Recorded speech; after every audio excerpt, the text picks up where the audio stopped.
have a construction budget, a target floor area, and a long list of rooms you want inside your house. So you search for a cost per square meter, divide your budget by that number, and arrive at the size you believe you can build. That calculation may give you a starting point, but it cannot tell you whether the budget also covers the site conditions, structural requirements, finish level, utility connections, professional services, external work, and changes during construction. Hi, I'm Architect Pia Uy, a licensed architect from the Philippines. By the end of this video, you'll know exactly what kind of house you can build, based on 5 factors most homeowners never check. Imagine a couple preparing to build their first home. They have a fixed amount available and want a 2-story house with 4 bedrooms, 3 bathrooms, a home office, a double-height living room, a balcony, a large kitchen, and premium finishes. Their initial computation says the floor area should fit. But once the complete project is reviewed, they find out that the lot requires preparation, the open areas affect the structure, the finish expectations exceed the original assumption, and several external costs remain outside the estimate. The floor area calculation answered only part of the question. The first factor is the amount available for the complete project. Most homeowners assume that number is their construction budget, but it's not. The construction contract may be the largest part of the budget, but expenses show up before, during, and after the main building work. Let me show you what this looks like with actual numbers. Say you have 10 million pesos for your project. Design and planning by licensed professionals can take 10 to 15% of that budget. That's 1 to 1.5 million right there before any construction begins. Permits and documentation around 1%. That's another 100,000 pesos. Soil testing, surveying, site investigation could be 1 to 3% of that budget. That's up to 300,000 pesos. Utility connections for water and electricity, that's easily 100,000 to 200,000 pesos, depending on your location. Your gate, fence, driveway, and drainage, another 300,000 to 500,000 pesos, and sometimes even more. Appliances, furniture, moving costs, let's say around 300,000 to 500,000 pesos. And don't forget about the contingency. Keep 5 to 10% of that budget untouched, because design changes, site conditions, quantity adjustments, and owner upgrades will show up during construction. That's around 500,000 to 1 million. Add all of that up, your 10 million pesos budget just became 6.5 to 7.5 million construction budget. These numbers are illustrative. The percentages shift based on your site, your location, and your project scope. But here's what happens when owners skip the math. Imagine a family setting aside their full 10 million for the contractor's building quotation. But near completion, they still need to fund the gate, the driveway, the water tank,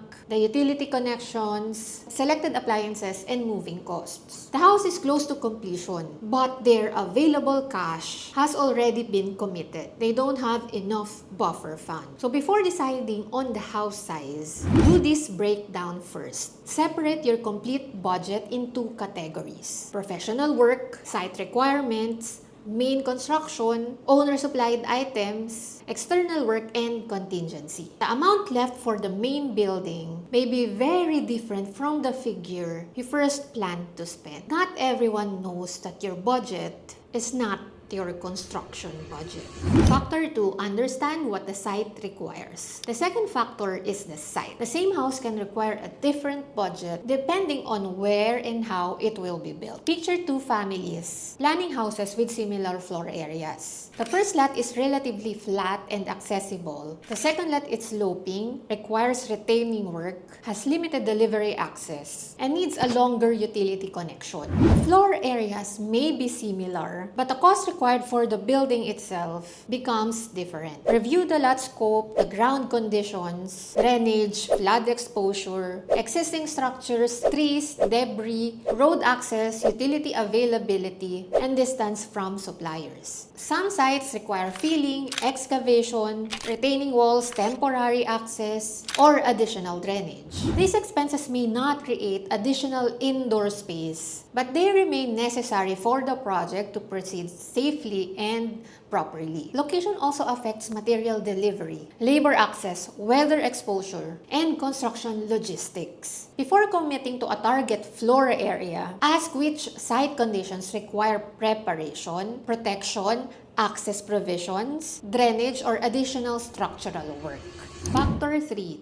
Match the floor area and room list to daily priorities. The third factor is the floor area and how that area is divided. A larger house usually requires more structure, exterior walls, roofing, partitions, doors, windows, electrical work, plumbing, finishes, labor, and maintenance. Room count also affects the cost. Picture a family requesting for a guest room, home office, study room, formal living room, and a family room. After reviewing their routine, they realize the guest room can also serve as an office. A planned study area inside the family room also supports the children's daily needs. The revised plans retains the important functions while reducing the number of enclosed rooms. So list the rooms according to daily, weekly, and occasional use. Review hallways and circulation because they count toward the floor area. Double height areas also use building volume while reducing the usable space on the upper level. This usually happens in houses with high open ceilings in the living area. Balconies and covered outdoor areas require drainage, waterproofing, railings, and finishes. Furniture should be tested before deciding that the room needs to become smaller or larger. So begin with the household's routines. Give more area to spaces the family will use frequently, and review rooms that may remain empty for most of the year. Factor 4. Define the finish level and inclusions. Two houses with the same floor area can require very different budgets because of their windows, tiles, sanitary fixtures, cabinets, doors, lighting, hardware,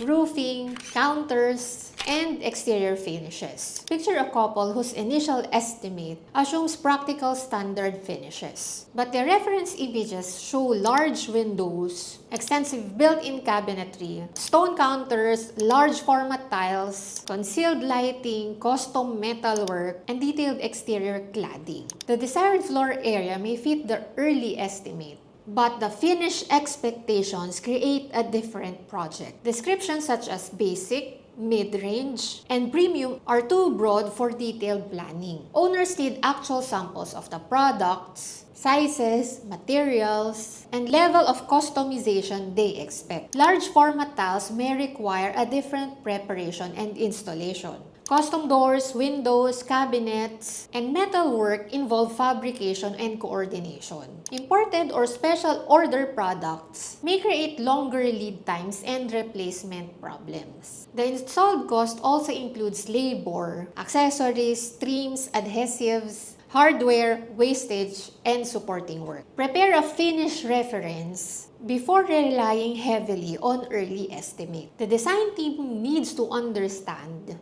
the quality, appearance, and customization level you expect. Factor 5, check complexity, timeline, and cash flow. The fifth factor is the complexity of design and the timing of the project. A compact house with coordinated systems may use the budget differently from a house with several corners, longer spans, custom details, scattered wet areas, and multiple roof intersections. Irregular footprints create more exterior walls and construction details. Long spans may require larger structural members. Bathrooms and service areas placed far apart each other create longer plumbing routes. Custom features require additional coordination, fabrication, and installation. Construction timeline also affects the budget. A longer project can increase temporary site expenses and exposure to material price changes. Owner decisions need to arrive before the affected work begins. Consider a homeowner whose available funds arrive in several stages. For example, someone whose fund is from a loan. The project scope assumes uninterrupted work and early material orders. When cash flow slows, construction pauses. But temporary expenses continue and some material prices change before work is resumed.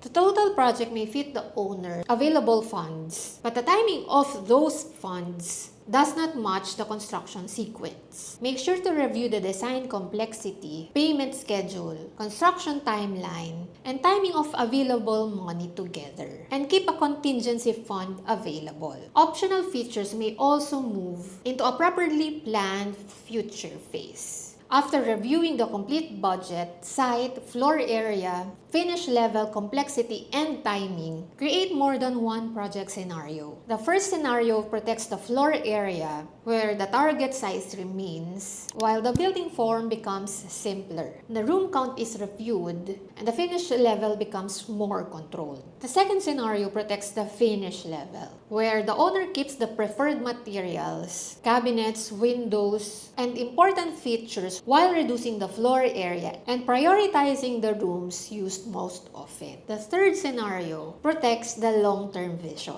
It is where a smaller, fully functional phase is completed with proper preparation for selected future additions. Essential structure, waterproofing, drainage, utilities, and safety requirements remain properly addressed. These scenarios give the owners meaningful choices. The family can decide whether size, finishes, or future expansion deserves the strongest protection. Let's return to the couple planning the 4-bedroom house. They separate the complete project budget from the main construction allowance. The site requirements are reviewed. Rooms used occasionally become flexible spaces. The finish level is defined through actual reference materials. The building form becomes more compact, and selected exterior features move into a future phase. The revised house may be smaller than the first wish list, but it has a clearer path toward completion. Before asking how many square meters your budget can build,